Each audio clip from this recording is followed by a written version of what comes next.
لا حول ولا قوة إلا بالله العلي العظيم. أعوذ بالله من الشيطان اللعين الرجيم. بسم الله الرحمن الرحيم. الحمد لله الذي هدانا لهذا وما كنا لنهتدي لولا أن هدانا الله. لقد جاءت رسل ربنا بالحق ثم الصلاة والسلام والتحية والإكرام على النبي الأمي المكي المدني القرشي الهاشمي الرسول المسدد المصطفى الأمجد حبيب الله العالمين وشفيع المذنبين ورحمة للعالمين أبي القاسم مصطفى محمد.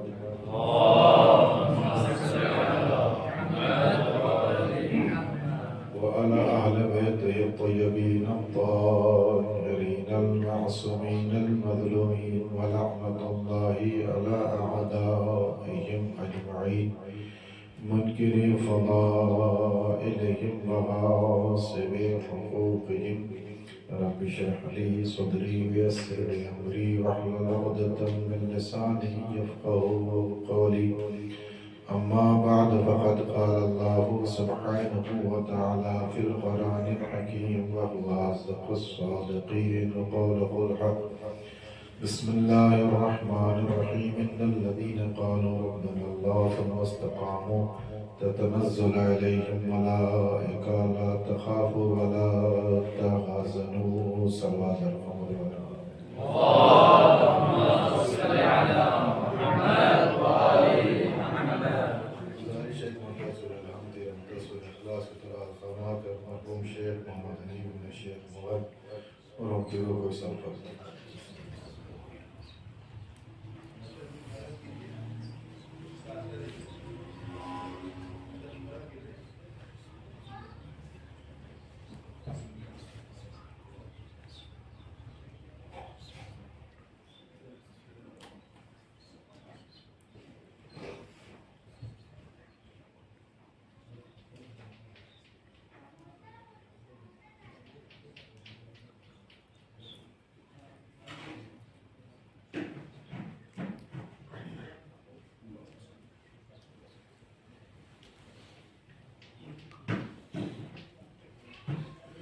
صلوات محمد وآل محمد. اللهم صل على محمد وآل محمد. قرآن مجید کے مقدس اور پاکیزہ الفاظ کی تلاوت میں شرف حاصل کیا ہے. چونکہ مناسبت آج شب سے جناب زینب کبریٰ سلام اللہ علیہا کی شہادت بھی ہے اور اِیصال ثواب بھی، دونوں کو منظم کرنے کی کوشش کریں گے. ارشاد رب العزت ہے کہ جن لوگوں نے یہ کہہ دیا کہ اللہ ہمارا رب ہے تو پھر اپنے اس کہے پر اور اپنے اس قول پر باقی رہے اور ڈٹے رہے. اور جب باقی اور ڈٹے رہے تو خداوند عالم نے بھی انہیں تنہا نہیں رکھا بلکہ ان کو 7 قسم کی بشارتیں بھی دی. یہ 7 قسم کی بشارتیں ہم لوگوں کے لیے ہیں جنہوں نے کلمہ طیبہ کو پڑھا اور صرف کلمہ طیبہ کو پڑھا نہیں بلکہ جس زبان سے کہہ دیا کہ اللہ ہمارا رب ہے تو اس زبان پر باقی رہے اور زبانی طور پر باقی نہیں رہے بلکہ عملی طور سے استقامت کا ثبوت بھی دیتے رہے.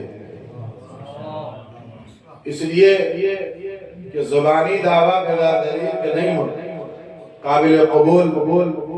ضروری ہے کہ آپ نے اگر اللہ کو اپنا رب مانا ہے تو پھر اپنی استقامت سے اس کی ربوبیت کو قبول بھی کیجئے اور اپنی استقامت سے ثبوت اور دلیل بھی پیش کریے. ورنہ سدا بصحرا ہے، اور ایسا ایمان قابل قبول نہیں جو زبان پر رہے اور دل میں نہ اتر جائے۔ زبان پر رہے اور دل میں نہ اتر جائے۔ اللہ کے ہاں وہی ایمان قبول ہے جو زبان پر بھی ہو، اور جس معیار سے زبان پر ہو اسی معیار سے دل کے اندر بھی موجود ہونا چاہیے۔ یعنی مطابقت بھی ہونی چاہیے، دونوں کے درمیان ہم آہنگی بھی ہونی چاہیے۔ جس انہماک سے اللہ کو اپنا رب قبول کیا ہے اسی انہماک سے خداوند عالم کی اس ربوبیت کو ہم اجاگر بھی کریں گے، اور جس مقام اور میدان میں ضرورت پڑے گی اپنے ایثار اور قربانی کے ذریعے سے اس مقام پر اللہ کی ربوبیت کی بقا کے لیے اپنی جان کو قربان بھی کر دیں گے۔ تب ایمان قابل قبول ہے۔ جانے کے اگر انسان نے جس کلمہ طیبہ کو قبول کیا ہے تو اس کلمہ طیبہ کو قبول کرنے کے بعد جو قرآن مجید میں بات کہی جا رہی ہے الذین قالوا ربنا اللہ ثم استقاموا، جن لوگوں نے کہہ دیا اللہ ہمارا رب ہے ثم استقاموا، پھر اس کے بعد باقی رہے اور ڈٹے رہے، اور جب باقی رہے ڈٹے رہے تو 7 بشارتیں ہیں۔ اس کے لیے وقت نہیں ہے جانے کے لیے، 2 قسم کی بشارت صرف اشارہ کیا۔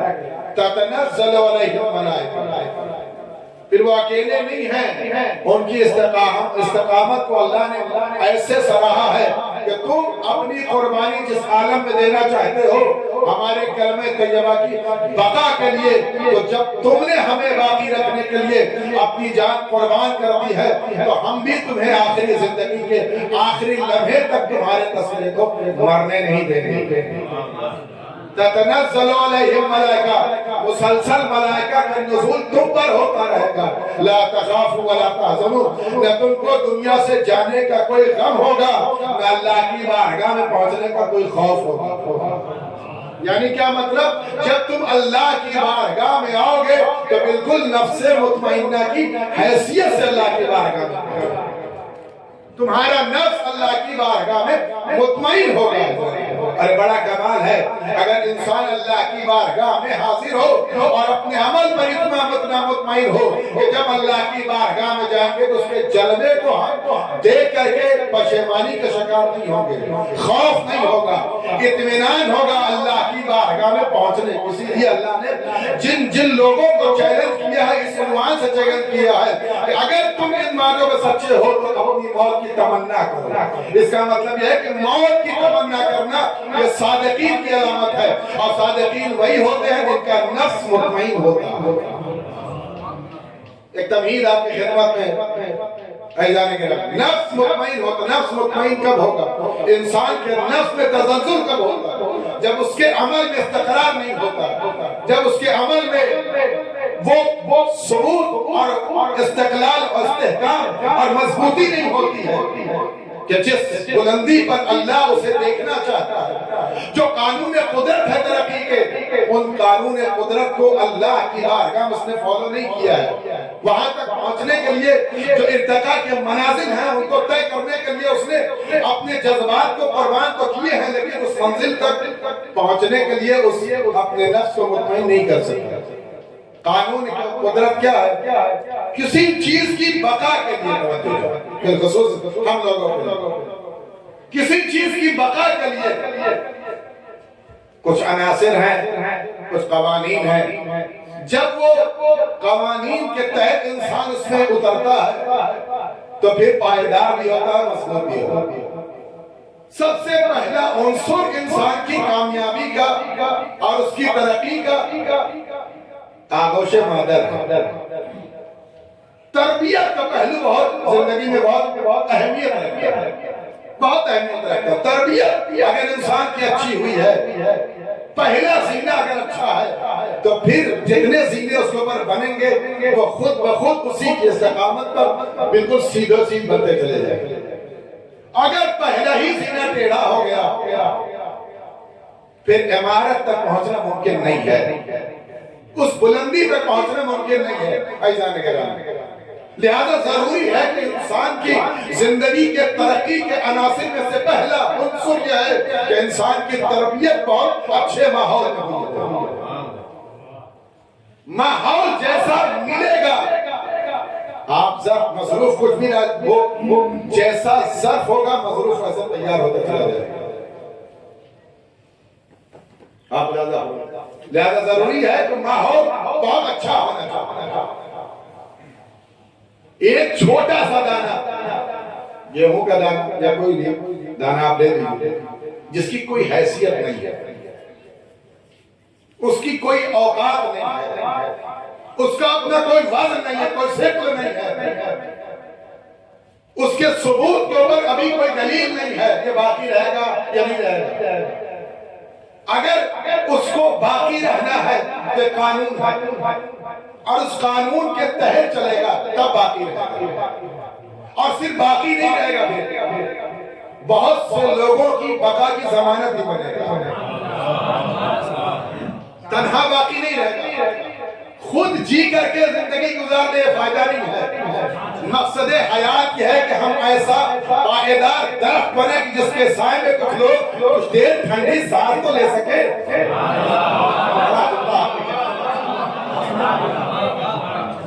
ایسا پائیدار، ورنہ جنگل میں بہت سے درخت اگتے ہیں سوکھ جاتے ہیں، کسی کو خبر بھی نہیں ہے. ہمیں ایسا پائیدار درخت بننا ہے کہ جس کے سائے میں تھوڑی دیر مسافر رک کر کے ٹھنڈی سانس لے سکے. اور یہ کب ہوگا؟ توجہ، یہ کب ہوگا؟ یہ تب ہوگا جب قانون جو ترقی کا رکھا گیا ہے اس قانون کے تحت اپنی زندگی کو آہستہ آہستہ لے کے چلا جائے. آج تو ڈیجیٹل کا دور ہے، زمانہ ترقی یافتہ ہے. انسان ہر وقت، ہر آن، ہر لمحہ اس کوشش میں ہے کہ جو مہینوں کا سفر ہے وہ منٹوں میں طے کر لیا جائے، جو سالوں کا سفر ہے مہینوں میں طے کر لیا جائے. اتنی تیزی کے ساتھ ترقی کے جانب لوگ بڑھ رہے ہیں، چاہے عنصر مکمل ہو، عناصر صحیح ہے نہیں ہے، لیکن انسان اس منزل پر جانا چاہتا ہے، اس اونچائی پر جانا ہے. راستہ کیسا اپنایا جائے، کیسے جایا جائے، اس کی کوئی فکر نہیں. اسی سبب سے کبھی اگر انسان اس نادانی کے تحت اس منزل پر پہنچ بھی جائے تو پہنچنے کے بعد جب وہاں سے پھسلتا ہے، اس بلندی سے جب پھسلتا ہے تو اتنی پستی میں آتا ہے کہ پھر اٹھنے کی قوت اور طاقت نہیں ہے. لہذا ترقی کے جو تدریجی مدارج ہیں ان کو اگر طے کر کے آگے بڑھا جائے تو پھر انسان نہیں، وہ باقی رہے گا، اور باقی نہیں رہے گا اپنے ساتھ بہت سو کو باقی رکھے گا. عزیزان گرامی، جس دانے کی کوئی حیثیت نہیں ہے، جو کوئی اوقات نہیں اس دانے کی، وہ ایک گیہوں کا دانہ صرف ہاتھ کے ہتھیلی پر رکھیے، پھونکیے، تھوڑی فٹ کے اوپر جا کر کے گر جاتا ہے، گزوں دور جاتا ہے، اس کی کوئی حیثیت نہیں ہے. لیکن قانون جو ہے اللہ نے بنایا ہے، کاشتکار سے کہا زمین کو ہموار کرو، اور جب زمین کو ہموار کرو اس دانے کو اس کا بکھیر دو. یہ دانہ بکھر تو جائے گا لیکن اگر اکڑ کر اسی زمین پر باقی رہے گا تو دھوپ کی تمازت جلا کے اس کو خاک کر دے گی. دھوپ کی تمازت جلا کے خاک کرے گی. اس کو اگر درخت بننا ہے تو زمین کے اندر دھسنا ہوگا. جب یہ زمین میں دھسے گا تو اللہ کی قدرت اسے طاقت دے گی کہ زمین کا سینہ پھاڑ کر اجاگر ہوگا. وہ دانہ جس کی کوئی حیثیت نہیں تھی، جو ہواؤں سے ادھر سے ادھر جا سکتا تھا، لیکن جب زمین کے اندر گیا، قانون قدرت کو قبول کیا اور بہت دن تک صبر کرنے کے بعد اپنی پوری تدریجی ترقی کو طے کرتے ہوئے اس مرحلے میں آیا کہ زمین کے سینے کو جو پھاڑ کے نکلا، اب اتنا پائیدار ہے، ہوائیں چلتی رہیں، طوفان آتے رہیں، اس کے چولوں کو ہلا نہیں سکتے، اس کے چولوں کو ہلا نہیں سکتے، اس کے جڑوں کو ہلا. اب اتنا تناور ہے، اتنا شلراور ہے، اب اتنا مضبوط ہے کہ تنہا نہیں ہے، شاخیں بھی لگی ہوئی ہیں، ٹہنیاں بھی مضبوط ہیں. اب یہ تنہا نہیں، یہ اللہ نے کہا تم نے قانون قبول کیا، اب تم ایک تھے تو تم سے ایک نہیں، تمہارے ذریعے سے 12 عطا کر کے دیں گے. اب اس کے اندر جو بالیاں پھوٹتی ہیں تو تنہا وہ ایک نہیں تھا. اب وہ جو تقسیم ہوا تو نہ جانے کتنے دانوں میں تقسیم ہوتا چلا گیا. عزیزان گرامی، ایک دانہ تھا لیکن جس کی کوئی حیثیت نہیں تھی. جب وہ زمین میں دھس کر کے ابھر کے آیا, اس کا مطلب یہ قانون قدرت یہ ہے کہ تم عمل کرتے چلے جاؤ, عمل پر پردہ ڈالتے چلے جاؤ. ابھارنے کا کام تمہارا نہیں, ہمارا ہے.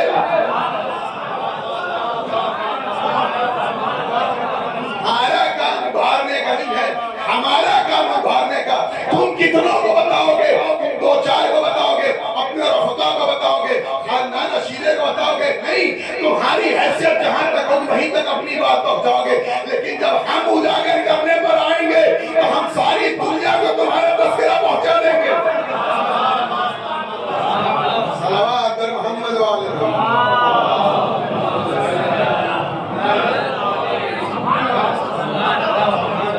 ترقی کے تو جو مدارج ہیں انہیں پہلے طے کیے جائے, جو مراحل ہیں ان کو.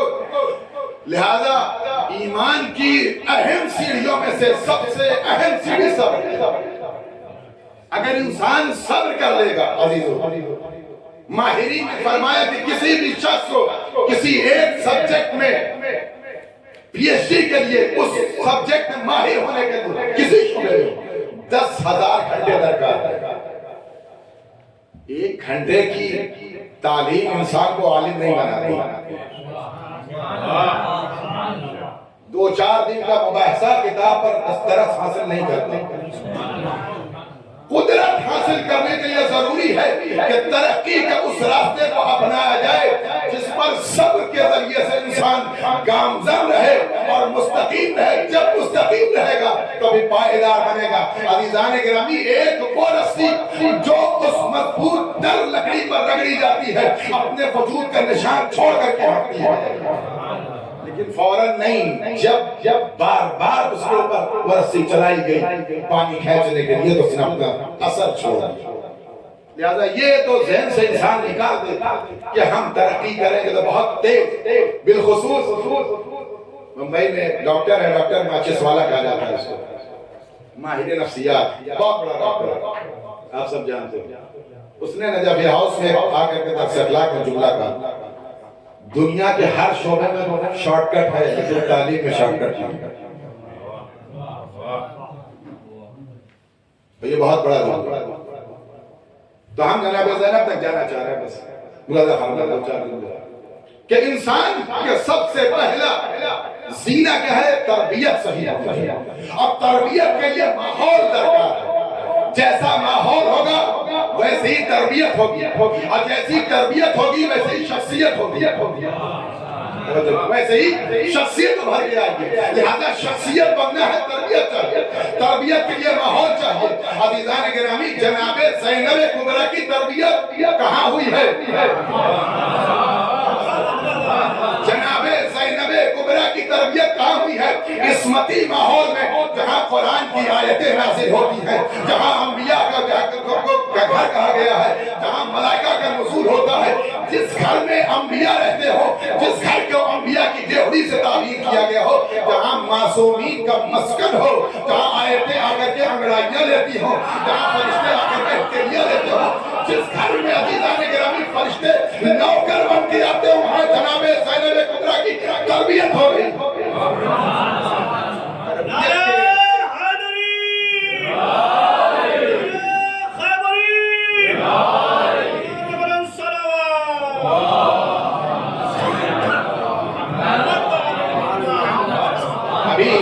بی بی کی ولادت ہوئی جناب زینب کبریٰ دنیا میں آئی, پیغمبر اسلام کی بات, انتخاب پروردگار عالم جو وجود میں آیا ہے اس وجود کو زینب ہے. دلیل ہے ہمارے پاس. اللہ نے شہزادی کو دنیا میں بہت اہتمام سے اتارا. ثانیہ زہرا ہونا صرف لفظی بات نہیں ہے, کردار سے بھی اپنے آپ کو ثابت کیا, اس کے لیے وقت درکار ہے. عزیزو, 2-3 دلیلیں پیش کر کے بس ربط مسائل آپ محسوس کریں کہ جناب زینب کبریٰ سلام اللہ علیہ کی زندگی اور ان کی حیات طیبہ کتنی انمول ہے, کتنی قیمتی ہے. ولادت ہو گئی, پیغمبر اسلام کے پاس دستور اس گھرانے کا ہے کہ نام نہ شہزادی فاطمہ سلام اللہ علیہ رکھیں نہ امیر المومنین. پیغمبر کا سبقت نہیں ہے. رسول اسلام کی خدمت پہ آئے, یا رسول اللہ بیٹی کی ولادت وہی ہے. اور ہم نے کبھی آپ پر شفقت نہیں کیا. پیغمبر نے فرمایا ہم نے کبھی اللہ پر شفقت نہیں کیا. انتظار کرو جبریل آئیں گے. جناب زینب کی ولادت ہوئی. نہ امیر المومنین ولی خدا حجت خدا امام برحق وہ نام رکھ سکتے ہیں. جناب پیغمبر اسلام سید المرسلین نام رکھ سکتے ہیں. لیکن نہیں، انتظار ہوگا. اس لیے کہ قانون اس گھرانے کا یہی ہے. قانون اس بچی کو کسی ماحول کے لیے، کسی شخصیت بننے کے لیے، کہیں کے لیے، اس کی ترقی کے لیے یہ عناصر طے کیا جا رہا ہے، یہ مراحل بنائے جا رہے ہیں کہ اس کو طے کر کے ایک منزل کرا کر کے اس سے ایک بڑا کام لینا. توجہ، میں نے آپ کی خدمت عرض کیا کہ شخصیت یوں ہی مر جائے کوئی فائدہ نہیں. ایسا پائیدار اور سایہ دار درخت بنے جس میں لوگ مسافرین سانس لے سکے، وہ زندگی کامیاب. بس دو تین جملے آپ محسوس کریں. جناب زینب پیغمبر اسلام کے بعد جناب جبریل ہے. اللہ نے اس بیٹی کا نام زینب رکھا. کہا کیوں رکھا ہے زینب؟ کہا یہ اپنے باپ کی زینت ہے. اور اللہ نے کسی نام کا درخت جنت میں اگایا ہے، اس درخت کا نام بھی زینب ہے. آپ محسوس کریں، اللہ نے بی بی کا نام رکھ دیا زینب. زینب اپنے باپ کی زینت. کس کی زینت؟ امیر المومنین کی زینت.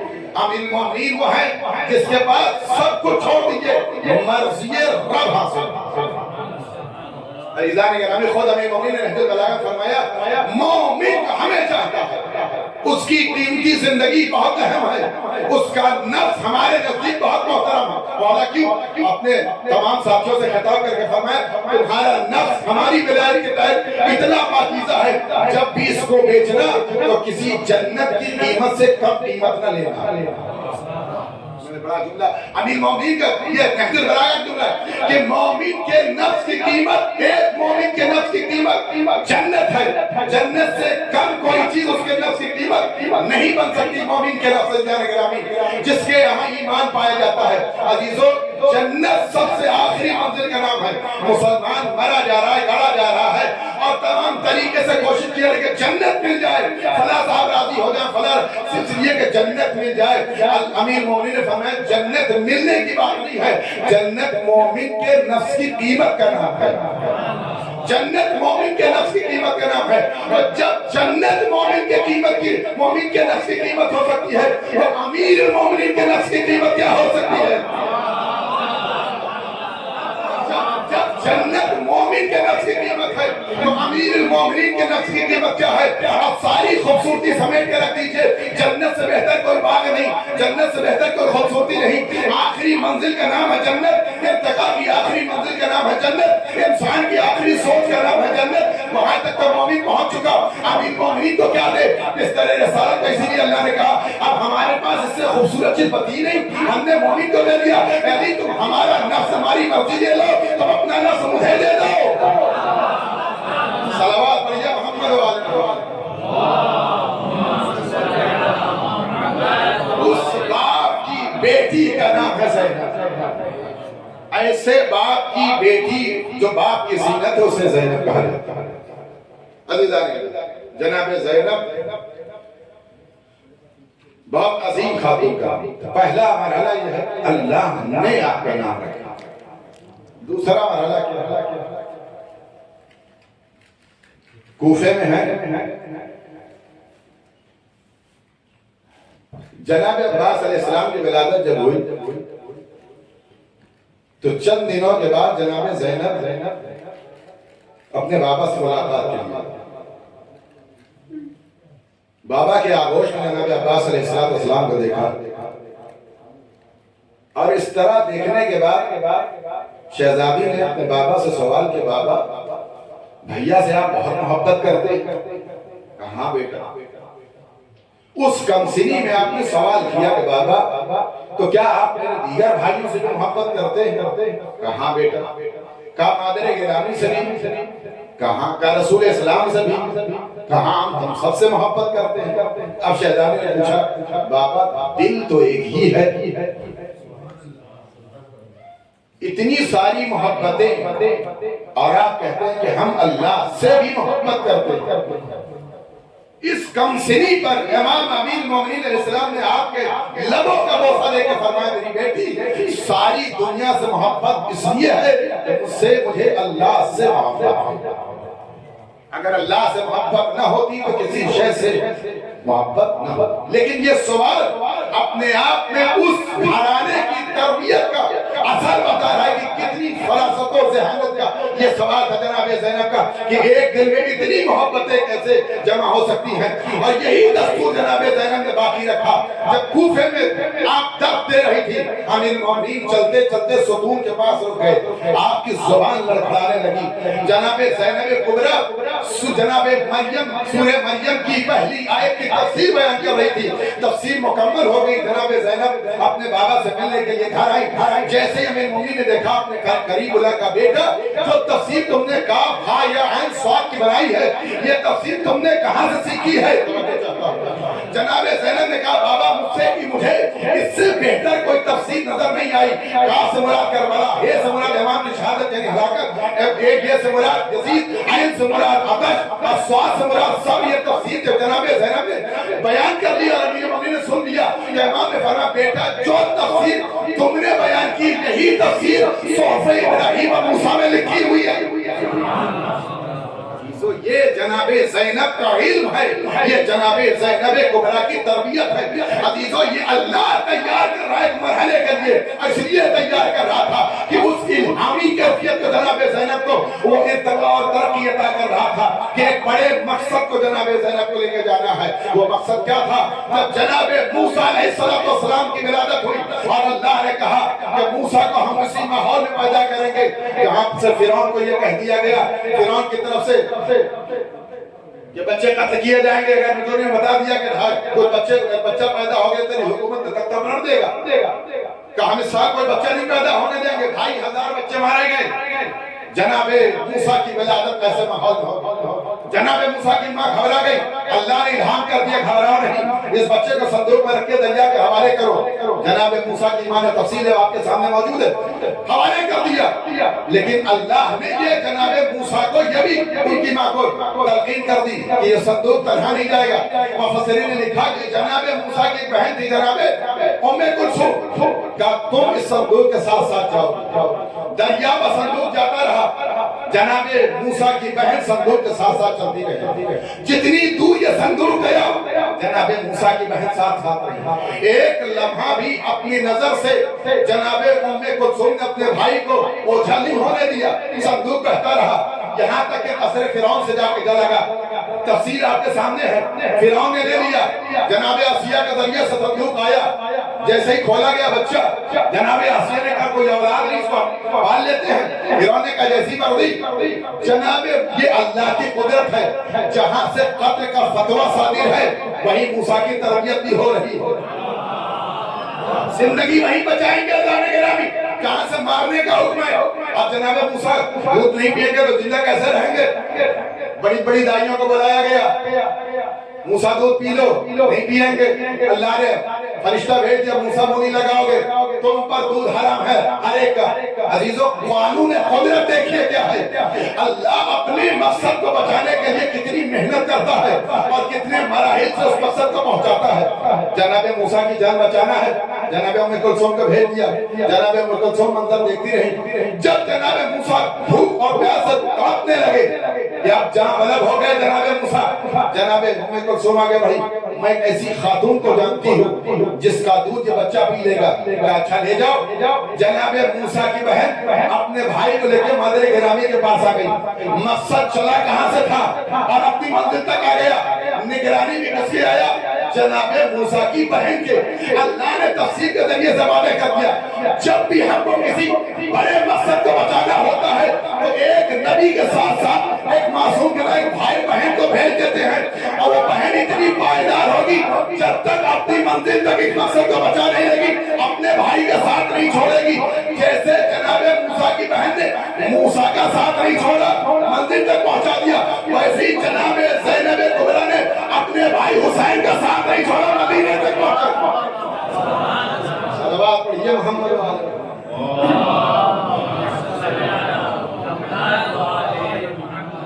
جیسے جناب موسیٰ نے کی بہن نے ساتھ نہیں چھوڑا، ساتھ ساتھ اس منزل تک آئی. جناب زینب بھی ساتھ ساتھ مدینے سے کیوں نکلی اور اپنے بھائی کے سر مبارک کے ساتھ ساتھ مدینے آ گئی. ہم مقصد کی ویسے ہی ہے بس. یہ زینب ہے، زینب کبریٰ ام المصائب، جس نے اپنی زندگی کے مراحل میں ہر وہ رخ مصیبت کا دیکھ لیا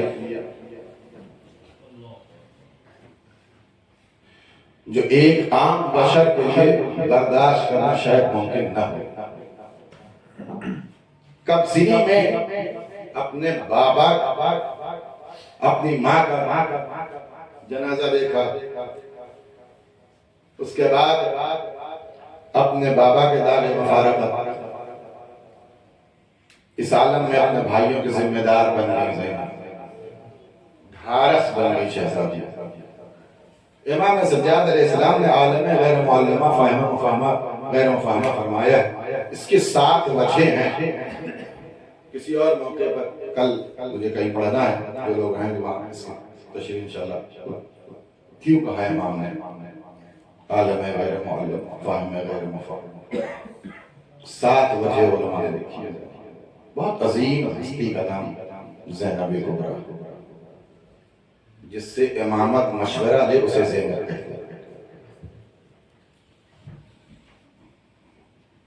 کتنے مصائب اس بیوی نے برداشت کہ ام المصائب خلقت دے دیے. مصائب کی ماں ہے بیوی. اتنی محبت ہے مظلوم کربلا سے کہ جناب عبداللہ سے کہہ دیا عبداللہ میرا بھائی جا رہا ہے. تمہیں معلوم ہے کہ ہم حسین سے کتنی محبت کرتے ہیں، میں بغیر حسین کو زندہ نہیں رہ سکتی. عبداللہ مجھے روکنا نہیں. جناب عبداللہ بہت احترام کرتے تھے ابی رومی کی اس بیٹی کا. شہزادی مجھ میں کیا پڑا، ہم آپ کو روکیں گے؟ بالکل چاہیے. قافلہ رخصت ہونے لگا. شہزادی جناب زینب قافلے میں شامل ہیں. چلتے چلتے قافلہ روکا گئے. کہ عبداللہ آئے ہیں.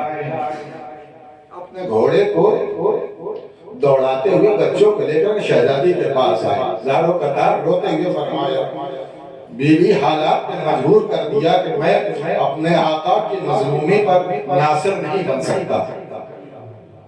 میرے یہ 2 ہدیے ہیں، ایک آپ اپنی طرف سے ایک میری طرف سے میرے مولا پر قربان کر دیجئے تاکہ میرے روح آخرت میں مطمئن رہ سکے، اپنے مولا پر کچھ تو قربان کر سکے. اللہ اکبر. جناب زینب خوش ہو گئی. عزیزو جناب زینب عظیم بیوی کا خوش ہو گئی اپنے حصے. آغا شیرازی لکھتے ہیں کہ میں نے کربلا پورا واقعہ نہیں پڑھوں گا. کربلا میں ایک بزرگ سید کو ذریح جناب عباس کے قریب اور روتے ہوئے دیکھا، تلاوت کر رہا تھا. تلاوت کرتے کرتے اس نے کہا میں شاید حق تلاوت ادا نہیں کر سکتا.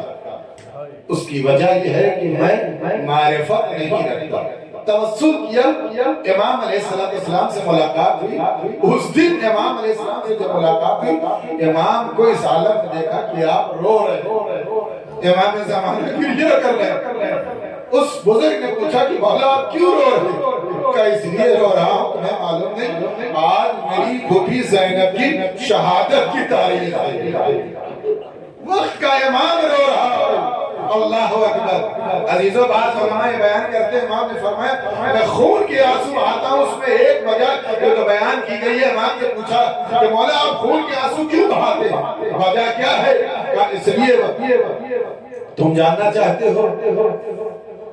سامنے والے نے پوچھا مولا کہ آپ کو جناب علی اکبر کی جوانی نے خون کا آنسو رلا دیا؟ کہا اس ظلم پر اگر علی اکبر ہوتے تو وہ بھی روتے. کہا چچا عباس کے کٹے ہوئے بازوؤں نے رلائے؟ کہا میرے چچا ہوتے تو وہ بھی ہوتے. کہا کیا مظلوم کربلا کی پیاس نے آپ کو رلا دیا؟ کہا میرے بابا حسین ہوتے تو